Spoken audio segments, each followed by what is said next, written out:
Further to what we talked last time about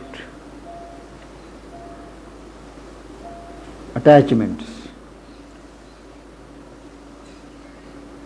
there is another dimension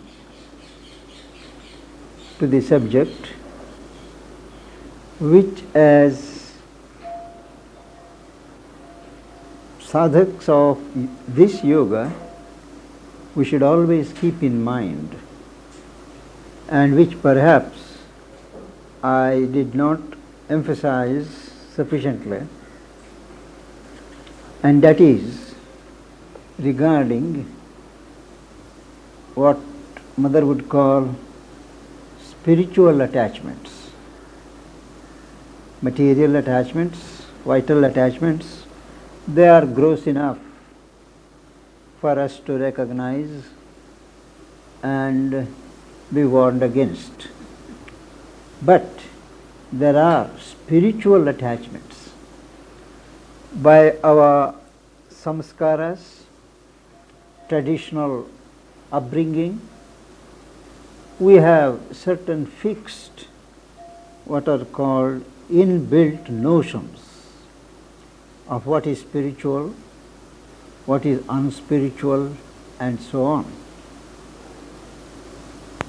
And as one progresses, it is these mental constructions coming under the guise of spiritual wisdom that stand in the way. The Buddhists have a very striking instruction. Theirs is, of course, a negative path, and after the Mahayana Buddhism came, the gods, goddesses, worship, tantras, all these things got assimilated in the Buddhist discipline. But there too, they warn, if in your meditations, in your trances, you meet Buddha, kill him. Kill Buddha if you meet him. Now imagine the audacity of these people who cared only for truth and nothing else. Because even an encounter with Buddha, that Buddha is a product, is in their perspective, a projection of your own mental imaginations, samskaras. After all, Buddha is a convenient term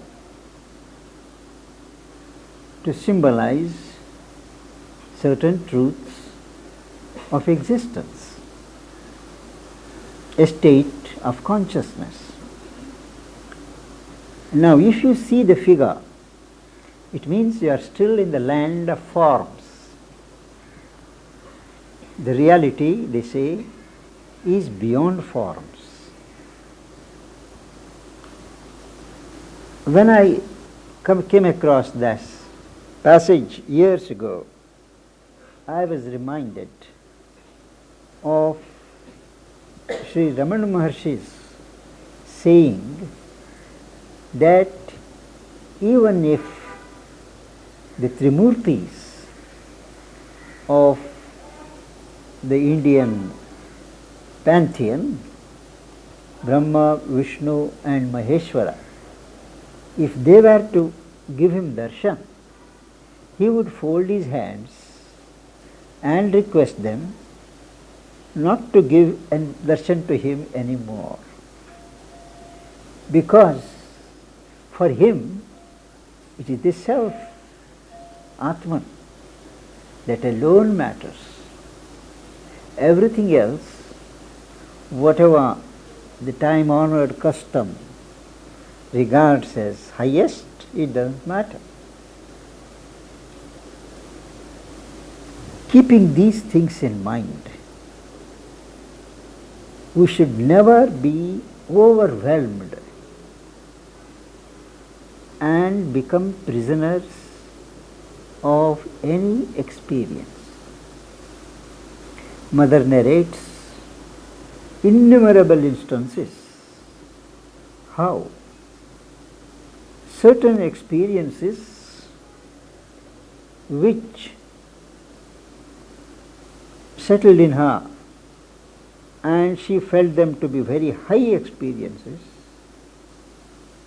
she realized them to be trifles much later. It's not that we should depreciate experiences, but we should always keep in mind that there are many grades of experience. Each experience is relevant at the time when it comes. On another occasion, it may not have that relevance. So, there should be a constant awareness of traps. As we noted, trap of work, trap of japa, trap of study, trap of meditation. Everything done in the right proportion, with the sense of balance, contributes to our evolution. But when anything is allowed to become somewhat obsessive, it becomes the enemy. It clouds our consciousness.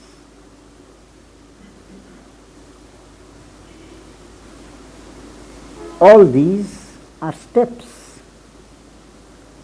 I was strongly reminded of these when I was reading a proof of the next issue of the Advent this morning, where I happen to have written how there is a tendency to mistake means for the goal.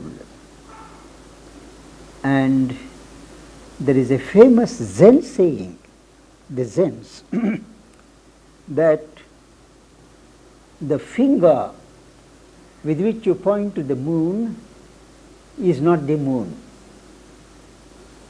Finger is only a means of pointing you the direction. You shall not mistake that to be the moon. So we should always bear in mind, whatever our preference, whatever our occupation, mental or physical or spiritual, everything is intended to lead to a goal. The end is different. It is that end that should be always kept in view, and not the fact of the practice of a thing which I have been doing yesterday and today. Practice may have to change. A new practice may come. But that is where our readiness to move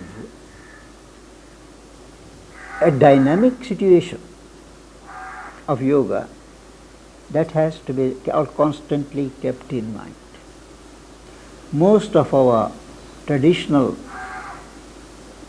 yogas had a static background. To withdraw and find our deliverance in something unchanging, immutable. But in a dynamic yoga, on that basis, one has to move forward. There should be a simultaneous process. The central part always static, aloof, watching, but the other part, dynamic part, participating in the movement of evolution of consciousness, and both are simultaneous, and that is the strong point and the special feature of this teaching. That said, I have exhausted the subject for the time being, and we return to the first canto. We had spoken of the summer. Now, after the summer, the poet describes how the rain comes, upsets everything, fills the whole atmosphere with thunder and floods.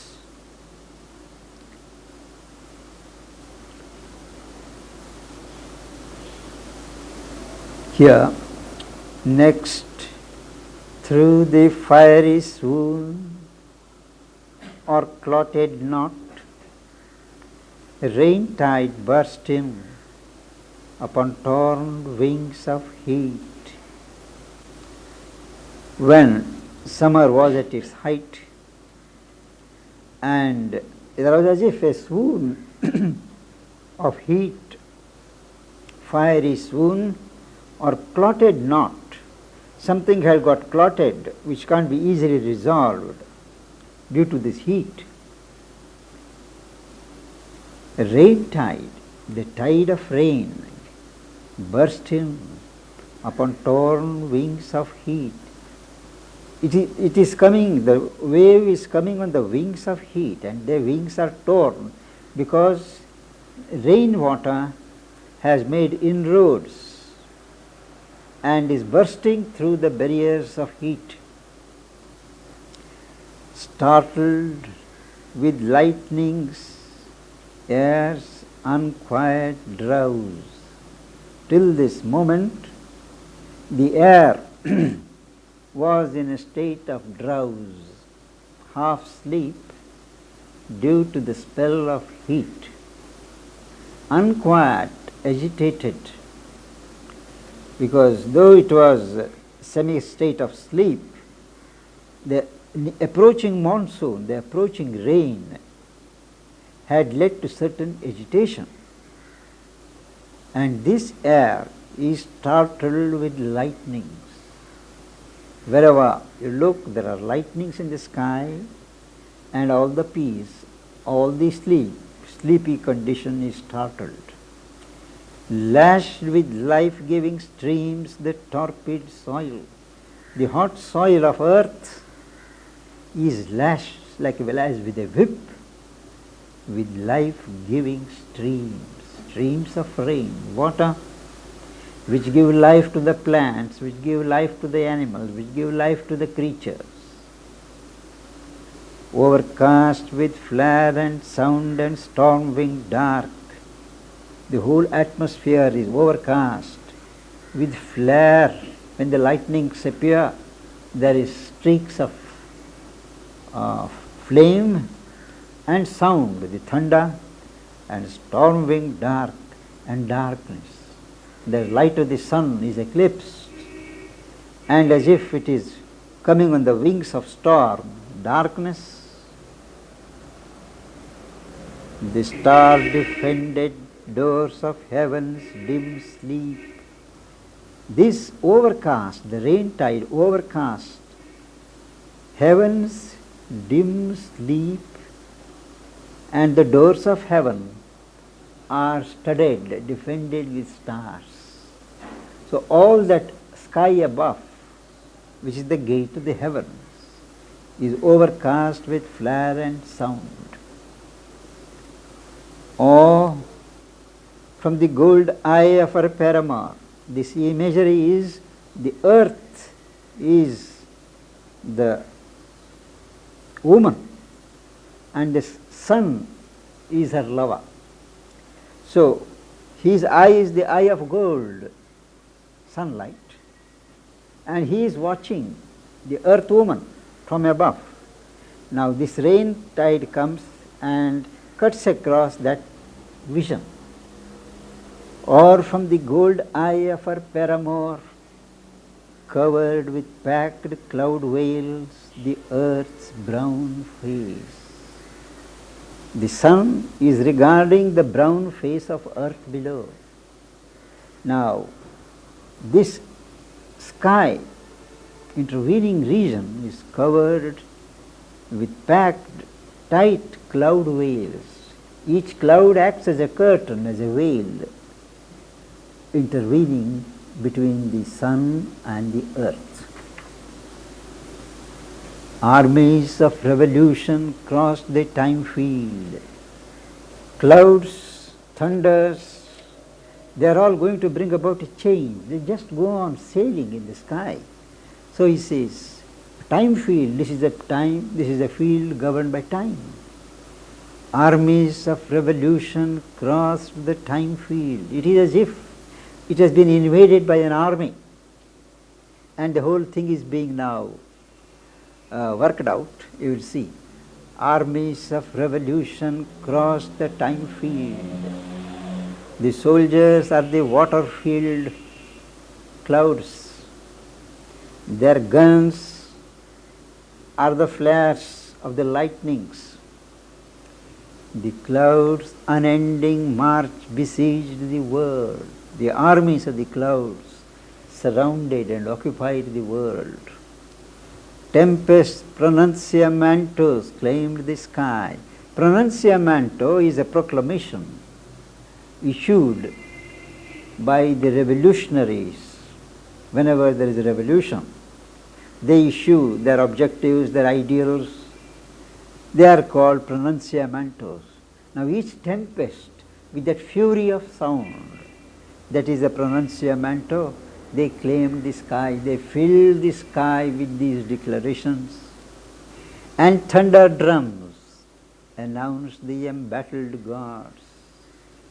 All the thunders are compared to drums, and the beating of the drums announces that the gods are embattled, that the gods are behind. They are now trying to get out, come out of their fortress. They have been surrounded so far. And thunder drums announce the embattled gods. You can say all the spirits on each presiding over a cloud is a god. A traveller from unquiet neighboring seas. The dense maned monsoon rode neighing through earth's hours. The monsoon comes riding. He is dense maned. That is, a horse, it has this mane, hair over the neck. It is dense to show that it is dark. The dense maned monsoon rode neighing through earth's hours. A horse, when it makes a noise, it neighs through the earth's hours. And that monsoon is a traveller from unquiet neighboring seas. He is like a traveller who has come from the neighboring seas with all that water. Thick now the emissary javelins. These lightnings, these flashes are those small spears. They are like emissaries from that kingdom to here. Thick now the emissary javelins. Enormous lightning split the horizon's rim. Horizon, the sky, the border, the edge of the sky touching the earth or the sea. Now that is split by the play of lightnings. Enormous lightning split the horizon's rim and hurled from the quarters as from contending camps, as if there are camps, the camp of earth and the camp of the rain, and as if from the different tents and camps something is hurled. These lightnings married heaven's edges, steep and bare and blind. The edge the border of heaven touching the earth here and there, they are joined by the enormous lightnings. They married the edges of heaven, which are steep and bare and blind in the darkness. When there is a lightning, you see that it covers from this point to this point, joining both. A surge and hiss and onset of huge rain, the long straight sleet drift. Sleet drift. Sleet is when rain is mixed with the little snowflakes. In India, in our parts there is very little chance of our seeing snowflakes, but at least those stones of ice, at times they fall. Now that when rain is mixed with snowflakes or ice stones, they are called sleet, and they drift, move helplessly. The long straight sleet drift, clamors of winged storm charge. The storm doesn't blow noiselessly, it makes tremendous noise. Throngs of wind faces. The wind, when it comes, it lashes furiously. Each wind has an individuality. Each wind is as if it has a face of its own. Rushing of wind feet, and when wind goes, as if it has a feet and it leaves a mark. Hurrying swept through the prone afflicted plains, the plains, the fields of earth, they are lying prone, and all these winds, lightnings, they swept through in great hurry. Heaven's waters trailed. After the storm, after the lightnings, after the thunders, the waters follow, waters, and dribbled through the drowned land. The whole land is covered with water floods. It looked as if the land is drowned, and afterwards they dribbled, little by little they pour down. Then all was a swift stride.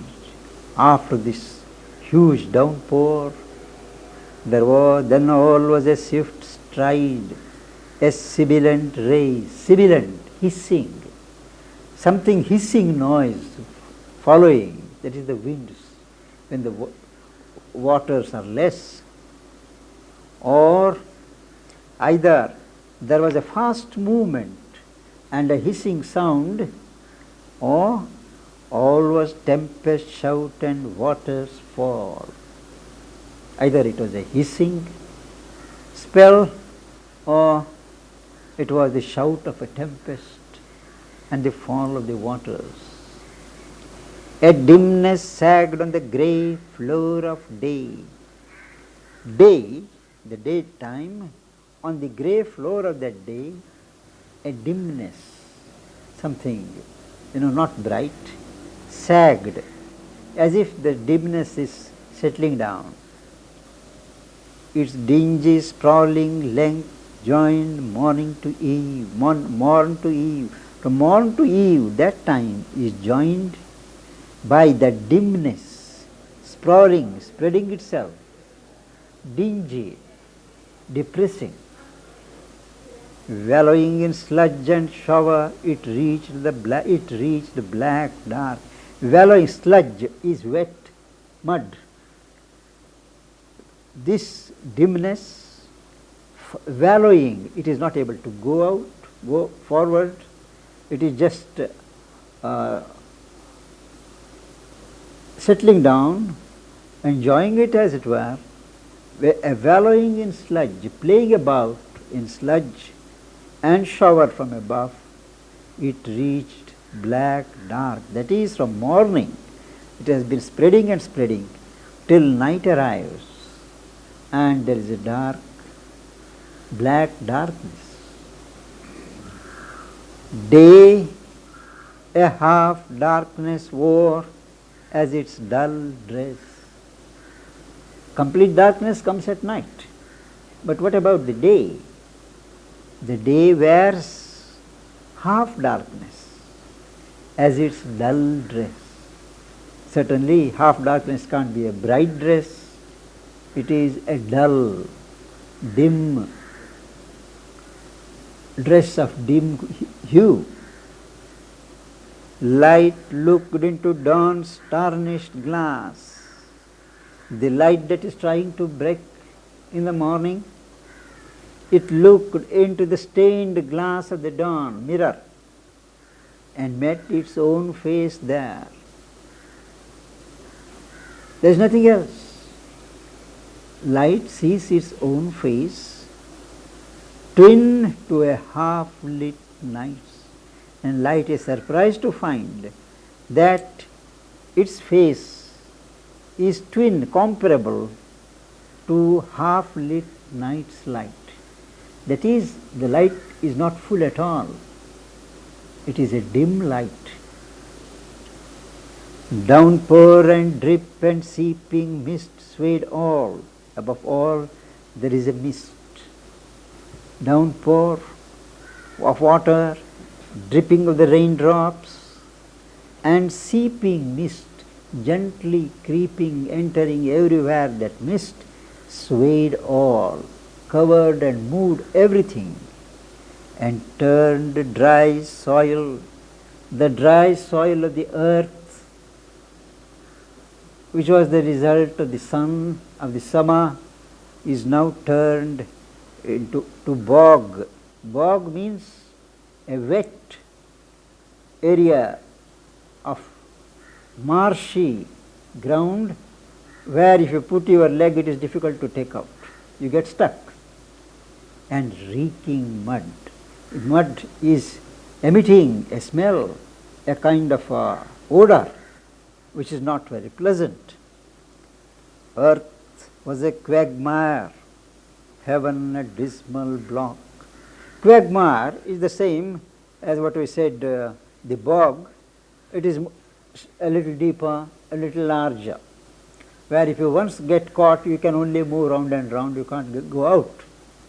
So earth was a quagmire, heaven a dismal block. It's not a bright thing, covered with clouds, covered with the storms, everything. It is a dismal block. That is, he is describing the earth, and still it goes on. We'll do it next time. Sri Aurobindo devotes more time, we find, for description of the rains here. Because you will remember Mother's remark that he was very fond of the sea. Waters. There is a report of a conversation of Anil Baran Roy. Some of you may have heard of him. He had come before the ashram formed. He was in the Swarajya movement. So he tells Sri Aurobindo. Sri Aurobindo asks him, what gives you peace? How do you feel? When do you get some sense of peace? He says, when I see scenery of mountains, I feel peace. Perhaps if I go and stay in the mountains, peace may become natural to me. Sri Aurobindo says, when you are in the sea, on a ship for instance, you have a sense of vastness, the infinite. So for him, sea always symbolized and gave him the experience of the vastitude of the infinite. And that is why Mother is obliged to remark somewhere that she herself would have liked to have mountains for the ashram, but he likes the sea, and so we are here.